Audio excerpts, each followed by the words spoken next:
What's up, you guys? So I was gonna go to the cabin and do a music stream, right? And talk about my thoughts on for barbers, right? But we got this storm and thunder warning, so I just stopped by Wholefoods to get some chicken soup and food for Adriana, my daughter, and decided to go back home because it's supposed to be stronger later. So here I am at home. I'm not gonna do a music stream, but you know, we can still talk. We can still talk and I can still eat. I'm hungry. So yeah, I can do my Wholefoods haul. So this is the chicken soup. See.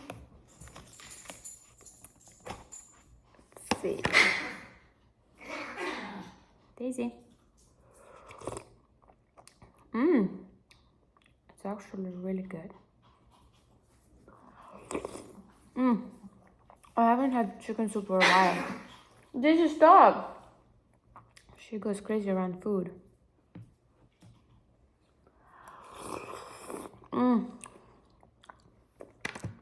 It's really good. Okay. Then I bought a little dinner for me. This is, I don't know if you can see. It's mashed potatoes, some fish, and roasted broccoli. I think like, this is stop. I think mashed potato is the perfect food for a rainy day.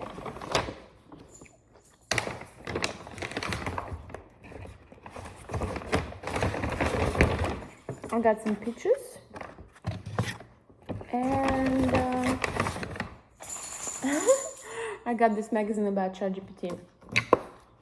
It looks interesting to study.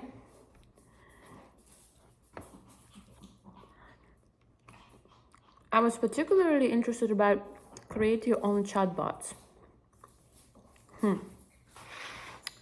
Become Excel spreadsheet genius.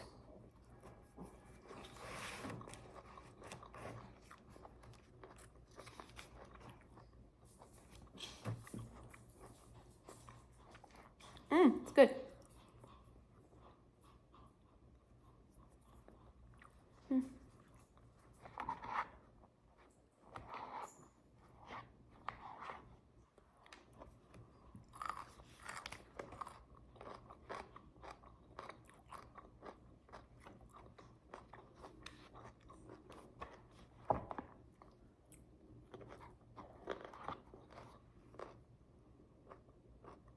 I like this part, build your family tree. That's pretty cool.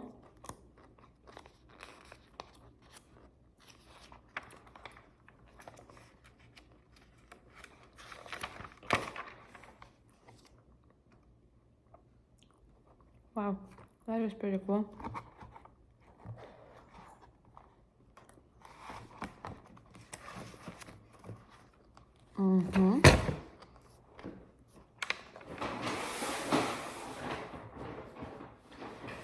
What else we got? Pomegranate seeds.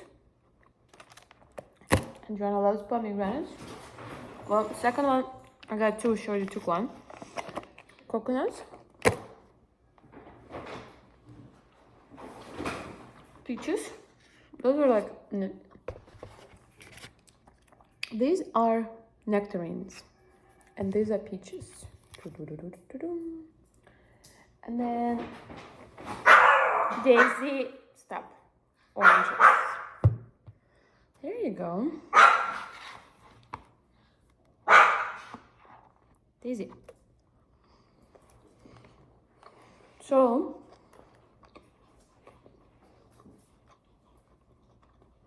Pretty good. I want to talk about my thoughts for barbers. For barbers who are watching.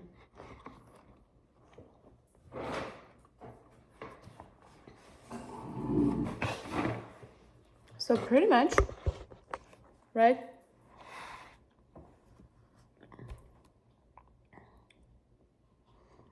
I was thinking about my experience with like barber industry, right? Kind of me being introduced to this world and what I observed there, right? And I observed two things, which is first thing, I feel that, hi boo boo, I'm doing a video. Whoa, that's a lot of food. What video? I'm just doing a video of me talking about like a video for barbers. For barbers? Mm-hmm. Oh, can you cut this part out? No, because I don't do editing. So. So anyways, What's that? that's some mashed potatoes and fish. You want some? Yeah. Mm-hmm. Wait. Let me have some more. Okay.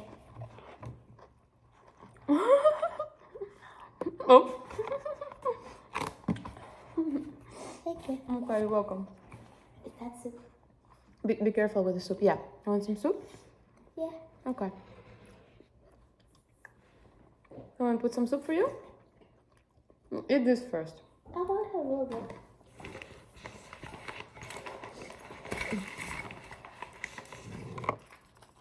I have some tea.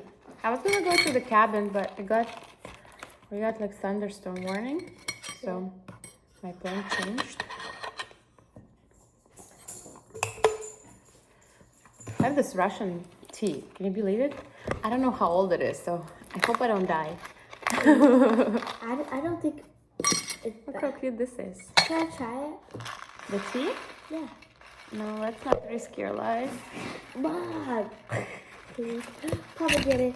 That pomegranate was so good. It was good? You already finished it? Yeah. Nice. I don't cook it though. I don't like how it tastes though. Cool. Coconut.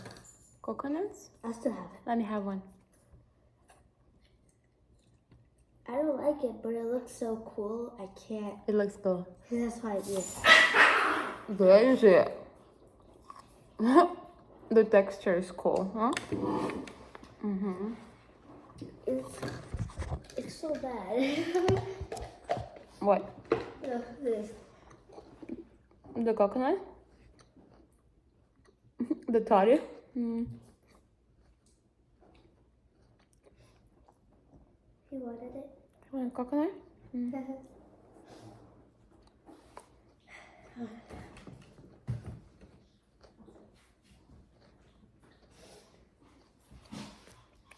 Can I have a plate, please? Oh, what?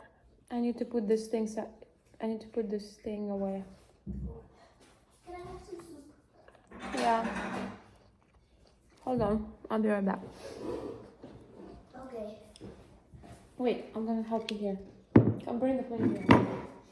What type of soup is it? Chicken soup. Chicken butt? Chicken butt. This? Is the soup good? Yeah. Oh, that's a lot. No. Oh, yeah. There's some noodles in there. You want some noodles? Yeah. Okay, put some. What do you say? Okay. Wait, bring it back. Huh? Okay. Okay.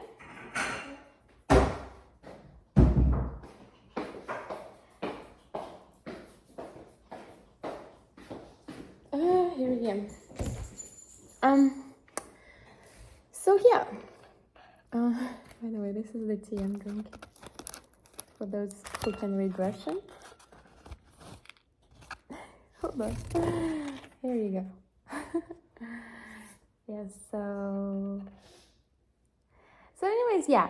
So the two thoughts I have for barbers are that I pretty much see barbers as artists first.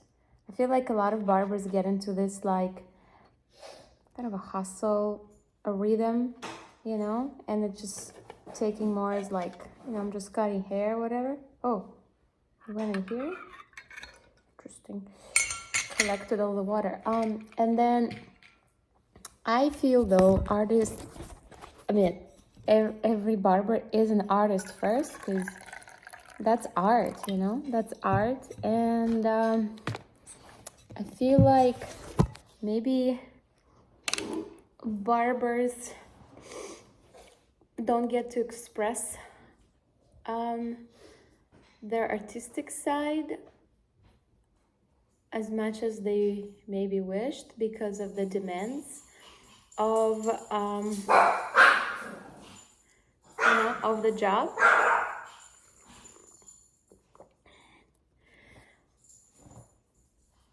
And I feel like it's a dangerous zone, you know. Daisy, stop! Please, enough. It's kind of like it's like this place where, what's happening there?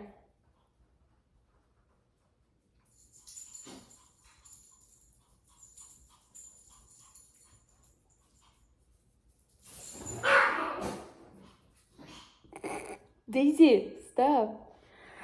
Oh my gosh. So I feel like, you know, I mean, it is a job, and, you know, as a barber, you gotta like make ends meet and stuff, but that artistic soul is there. And I feel like a lot of barbers have, like, you know, high empathy, and they're sensitive people, you know, because in order to do this kind of job, you have to be very gentle and caring. And, you know, it's a known fact that, you know, barbers are like therapists too. So it's like you are artist inside, but at the same time you have to like move fast, do a lot, and also be attentive to your clients. So it takes a toll, you know. I feel like it takes a toll. And for an artist, you need time. I feel like you need time to connect with yourself, to like feel what you want to create, like how you want to express yourself. And maybe this industry, such a fast-paced industry, doesn't always allow to do that. So that's my first observation of barbering, right? And the second one is that it's a very demanding world, because a lot of the jobs are last minute.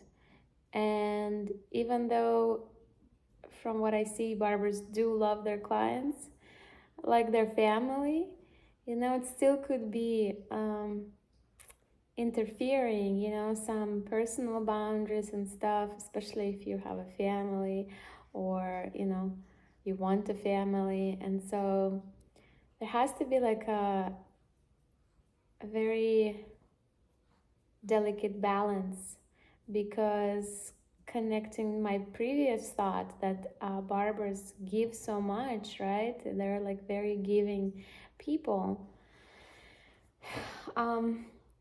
What is missing for barbers, I feel like this awareness, how much energy they give and how much actually they need to replenish.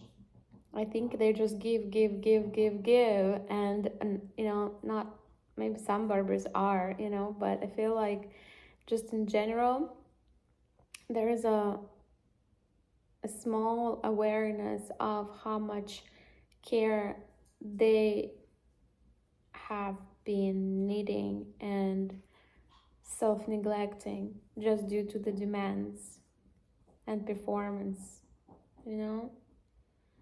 So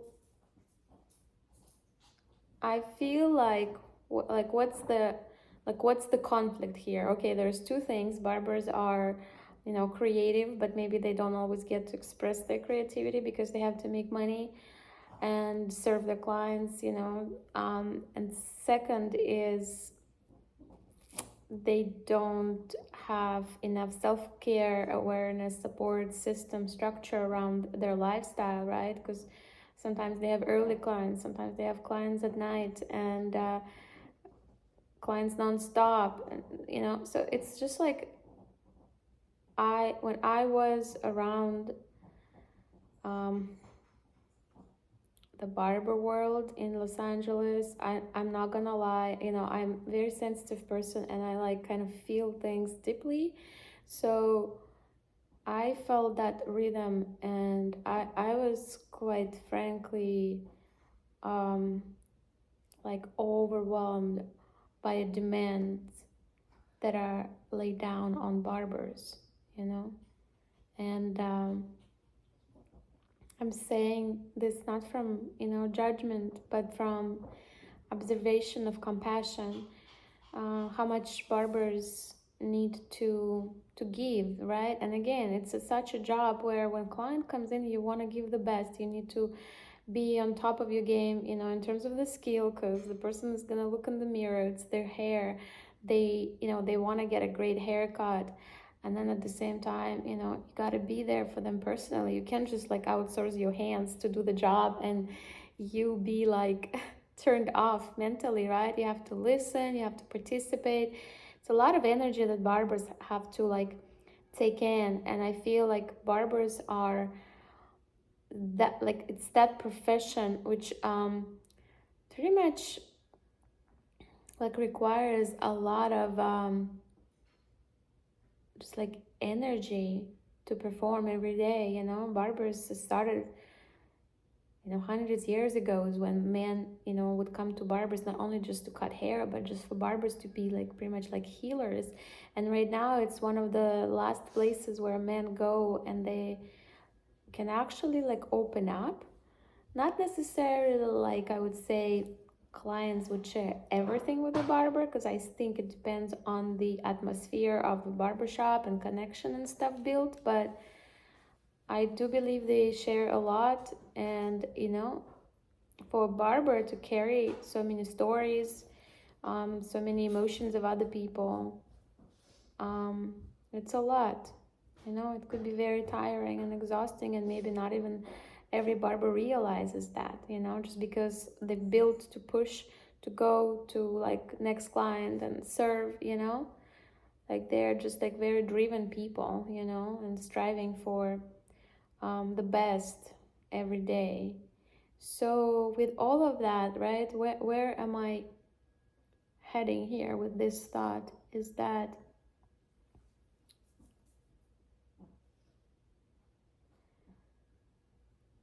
I feel that maybe like experiences that I've been through, even though they're not inside the barber world, I mean like previously in my life, taught me to really, really deeply look into myself and my needs, just because I saw that I am um, like easily affected by environment, um, and just like observing my own sensitivities. I was struggling a lot, how to perform, how to express myself, how to organize my life and deal with the mess and stuff. So I've built this system for myself, right? Like the self-care system. And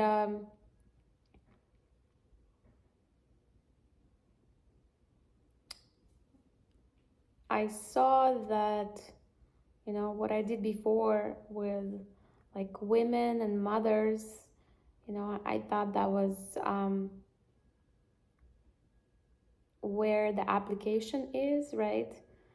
Because I was a mom and a woman, but I was pretty much very curious to see how my experiences and my knowledge are potentially could be beneficial to barbers and men.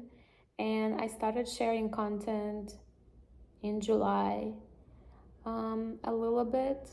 Now I think I am gonna continue that, you know, I am gonna continue doing that And what's happening right now is me finding the format I want to do it. That's gonna be most like authentic format for me. And right now I feel like it's this kind of a long form kind of conversation style videos, unedited. I do love like artistic videos and stuff, sometimes short videos, but honestly at this point right now, like I don't care about like how many people gonna watch it, like making hooks, editing, whatever. I just care more about authentic connection. And if there's like one person, one barber who's gonna see this video and he's gonna be seen or heard, um, you know, that's what matters. And I'm just gonna share more about, you know, the framework, the system that helped me navigate the topic of self-care. And I believe it's important for barbers, for them to take care of themselves, because they're pretty much carrying the whole hub of other men. So for barber, I see such a big need to be fueled, so to speak, right? To be that person who takes care of himself first, because you know, not only barbers have like their families and stuff, and a lot of them, you know, like could be going through a difficult challenge and situation in life right now, you know, which a client might not even have an idea, because barber just keeps a lot of things to himself, right? But I feel like they are serving such a huge community of men, so barbers are also leaders. So self-care, it's essentially a form of leadership for barbers, and it's mandatory in my opinion. And that's where maybe I can serve and contribute from my experiences and learned knowledge and application I did. So that's where I am. And yeah, this is the thought for today for barbers. Just gonna sign off and watch Love is Blind UK season 2.